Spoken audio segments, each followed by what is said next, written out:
Ya, Gus Ikdam akhirnya klarifikasi ya, kenapa sampai roboh seperti itu panggungnya ya. Apakah karena membela Habib atau ya apa? Coba nanti kita lihat videonya. Dan jamaah pun sangat-sangat kaget gitu ya, lari ke sana kemari ya. Oke, siapkan kopinya, kita ke videonya.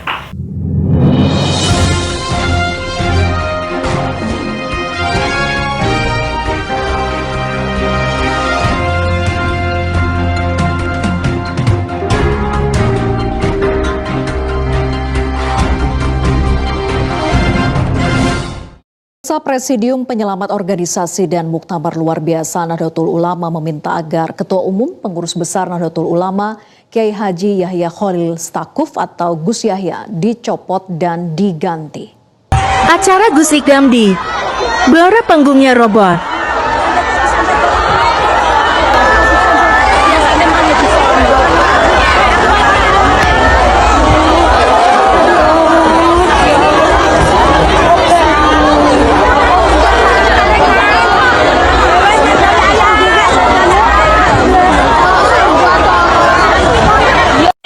Mas Jen, ya Allah Gusti, tragedi guys, panggungnya ambruk ya Allah, Masya Allah, astagfirullahaladzim ya Allah, Allahu Akbar ya Allah Gusti, ya Allah, ya Allah, astagfirullahaladzim ya Allah, negene, linggih baknu,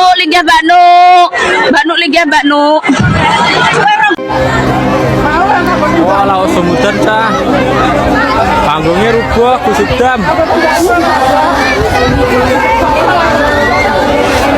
Acara mulai panggungnya rubuh. Aboten banyu. Aboten banyu. Aboten banyu. Aku udah dikontroli kok.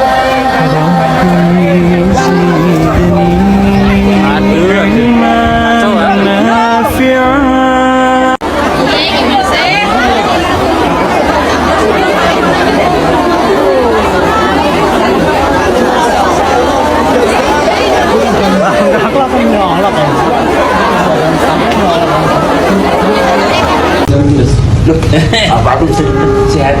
Serius. Oh, watuk mungkin. Bib, sorry. Ngopiin beri salam. Nggih, teng penang Malaysia. Mungkin nang niki. Sampun mantap. Mungkin enggak saya. Napa kula niku ngeten nggih. Apa mulai ning rest area ini di Semantani kali Margono niki.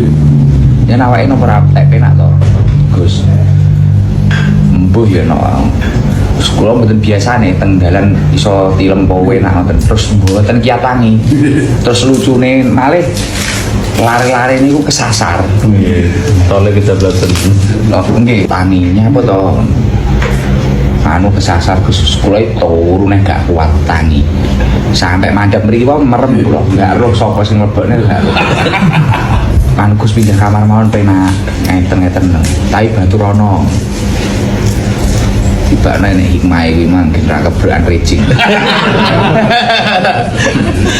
Terus engko mesake panitia pas enten kula napa hadrah tambah. Assalamualaikum warahmatullahi wabarakatuh. Alhamdulillah malam hari ini kita kerawan Gus Ikdam.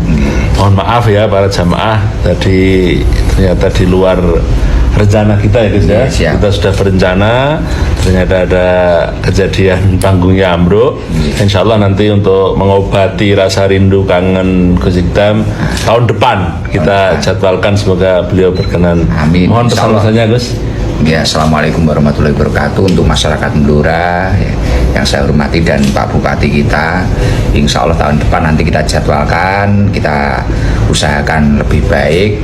Ya sebenarnya malam ini sudah baik, tapi nggih di luar BMKG, nggih, itu semua pasti ada hikmahnya. Pokoknya tetap kondusif, rukun, dan insya Allah kita akan kembali ke sini dengan keadaan yang lebih baik lah. Nunggu musim hujan ini selesai dulu. Matur suwun.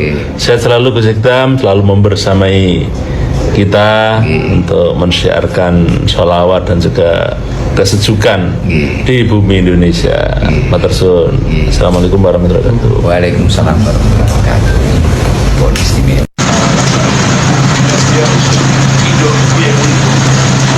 Insya Allah. Itu pamit ya? Mana Pak Bupati tadi? Di sana ya?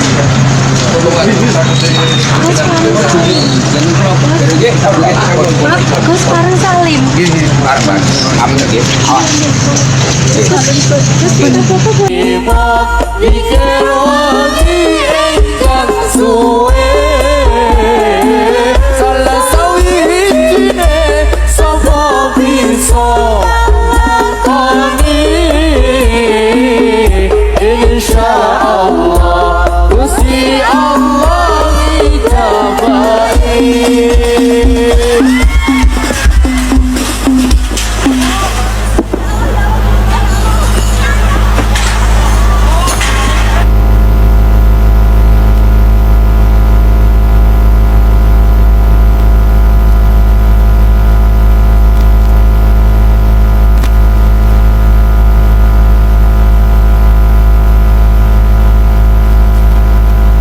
Presidium Penyelamat Organisasi dan Muktamar Luar Biasa Nahdlatul Ulama meminta agar Ketua Umum Pengurus Besar Nahdlatul Ulama Kiai Haji Yahya Khalil Stakuf atau Gus Yahya dicopot dan diganti. Assalamualaikum warahmatullahi wabarakatuh. Saudara-saudari sekalian, para pemirsa, para netizen yang saya hormati dan saya cintai. Kiai Haji Miftahul Akhyar sebagai Rois Am Pengurus Besar Nahdlatul Ulama, Kiai Haji Yahya Khalil Stakuf sebagai Ketua Tanfidiyah, dan juga seluruh jajaran pengurus PBNU kini harus digugat, harus dilengserkan melalui muktamar luar biasa yang dilaksanakan di Surabaya. Terlalu banyak pelanggaran yang dilakukan oleh PBNU, wabil khusus Kiai Haji Miftahul Akhyar sebagai Rois Am PBNU, yang oleh para netizen dan warga NU akar rumput disebut sebagai sengkuninya PBNU. Karena itu, para kader NU yang ingin menjaga marwah Nahdlatul Ulama, yang ingin menjunjung tinggi Nahdlatul Ulama sebagai organisasi yang paling besar di Indonesia bahkan dunia, menggugat dan ingin melengsarkan pengurus besar Nahdlatul Ulama melalui muktamar luar biasa Nahdlatul Ulama yang digelar di Surabaya. Kepada saudara-saudara warga Nahdlatul Ulama di akar rumput dan warga Nahdlatul Ulama dimanapun saja, kita dukung muktamar luar biasa, karena muktamar luar biasa diatur oleh anggaran dasar dan anggaran rumah tangga Nahdlatul Ulama. Dan muktamar luar biasa adalah ajang, forum untuk meluruskan, untuk membetulkan kesalahan-kesalahan yang dilakukan oleh pengurus besar Nahdlatul Ulama. Dan bahkan muktamar luar biasa adalah forum untuk melengsarkan pengurus besar Nahdlatul Ulama. Sekalipun oleh pengurus besar Nahdlatul Ulama ini dianggap sebagai hal yang ilegal, tetapi harus disadari saudara sekalian, muktamar luar biasa adalah bentuk kepedulian warga Nahdlatul Ulama untuk mengingatkan, untuk membetulkan, dan bahkan untuk menyadarkan kalau perlu pengurus-pengurus itu dilengsarkan karena sudah tidak layak menjadi pengurus Nahdlatul Ulama. Bagaimana alasannya? Terlalu banyak alasan, terlalu banyak pelanggaran, dan saudara-saudara, saudara-saudari bisa mendengarkan suara, mendengarkan video dari salah seorang kader NU yang cukup berperan, cukup berpengalaman mengurus Nahdlatul Ulama di tingkat wilayah maupun di tingkat cabang. Assalamualaikum warahmatullahi wabarakatuh. Terima kasih. Saya kira muktamar luar biasa PBNU ini memang sebagai satu bagian proses demokrasi yang diatur di dalam anggaran dasar dan anggaran rumah tangga NU. Yang namanya anggaran dasar dan anggaran rumah tangga ini adalah produk muktamar. Produk perumusan oleh seluruh muktamirin dalam satu proses persidangan tertentu, sidang pleno. Oleh karena itu ini menjadi dasar hukum, dasar konstitusi kita untuk melaksanakan muktamar luar biasa. Lalu apa alasan atau kenapa harus ada muktamar? Ada beberapa hal yang menjadi pertimbangan kita.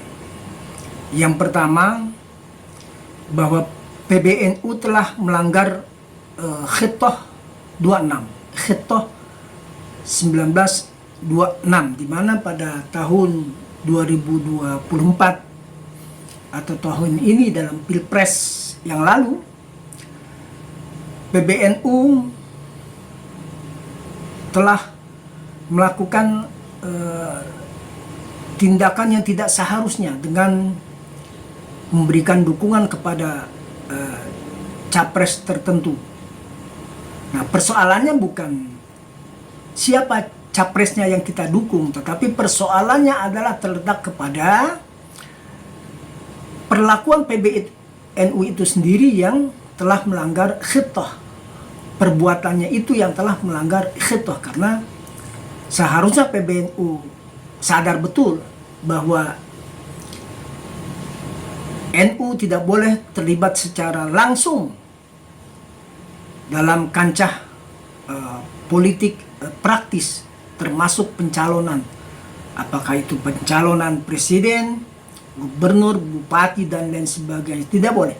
Jadi harus netral, harus independen dan equidistant di antara semua kekuatan politik. Yang kedua, bahwa saat ini NU tidak lagi membijaki satu masalah dengan upaya tabayun. Misalnya ada beberapa pengurus wilayah, pengurus cabang yang dianggap melakukan kesalahan yang parameternya belum tentu itu adalah kesalahan yang fatal, tapi PBNU mengambil langkah caretaker, mengambil langkah pemecatan, pergantian pengurus tanpa adanya tabayun dan klarifikasi. Ini berarti kepengurusan PBNU saat ini adalah kepengurusan yang bertindak semena-mena terhadap kader-kader yang potensial, bersikap otoriter dan diktator. Ini yang seharusnya kita sadari, tidak boleh ada kebijakan seperti ini, karena ini tidak mencerminkan akhlak sebagai seorang pemimpin yang baik.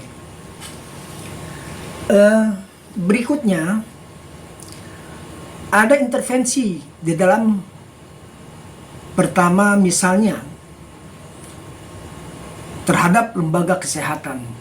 Beberapa rumah sakit NU yang diintervensi oleh PBNU, termasuk juga misalnya persoalan pendidikan. Beberapa kampus perguruan tinggi NU juga dilakukan intervensi, sehingga ini menimbulkan kekisruhan di internal lembaga pendidikan itu, lembaga kesehatan juga. Nah,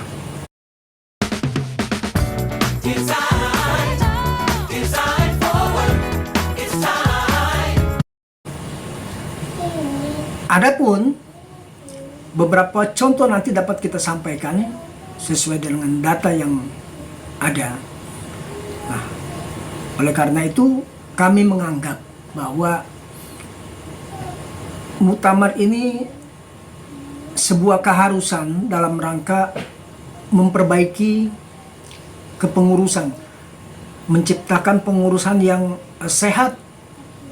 Kita ibaratkan misalnya kita ingin mengangkat tumor ini, ya, demi menyelamatkan badan yang besar ini, organisasi yang besar ini, maka tumor-tumor ini harus kita angkat, kita bersihkan menjadi sehat kembali. Ini adalah tujuan kita. Adalah hal lain yang mungkin juga sangat kita sayangkan. PBNU telah mengabaikan satu tradisi keilmuan kita. Sebagai satu contoh, misalnya adanya tesis Kiai Haji Imaduddin. Nah, Kiai Haji Imaduddin itu adalah kader NU dan seorang pengurus NU, baik di PBNU maupun di kepengurusan PWNU Provinsi Banten. Harusnya ini menjadi satu aset, karena beliau adalah salah satu kader potensial yang mampu membuat tesis ilmiah yang sedemikian rupa. Dari sejarah berabad-abad yang lalu yang selama ini kita menggunakan Ya, alhamdulillah, syukurillah, Allahumma sholli ala Muhammad wa ala sayyidina Muhammad. Oke, Bapak Ibu ya, itu dia tadi yang mana Gus Ikdam klarifikasi ya terkait pengajian roboh, panggungnya roboh seperti itu ya. Dan tadi juga kita lihat ya yang mana Gus Ikdam ya sangat-sangat menghormati para habaib ya, seperti itu. Yang jadi kasihan tuh ya Habib yang benar ya, jadi kena ya itu netizen gitu ya, padahal ya Habib yang benar banyak, cuman yang oknum-oknum Habib ini yang mencoreng nama baik para habaib. Ya intinya tadi klarifikasi dari Gus Ikdam seperti itu ya, Bapak Ibu. Ya kita doakan aja ya, semoga ya semua termasuk kita sendiri makin semangat untuk ngajinya ya. Oke, terima kasih, sampai berjumpa di next video. Allahumma sholli ala Muhammad wa ala sayyidina Muhammad. Assalamualaikum warahmatullahi wabarakatuh.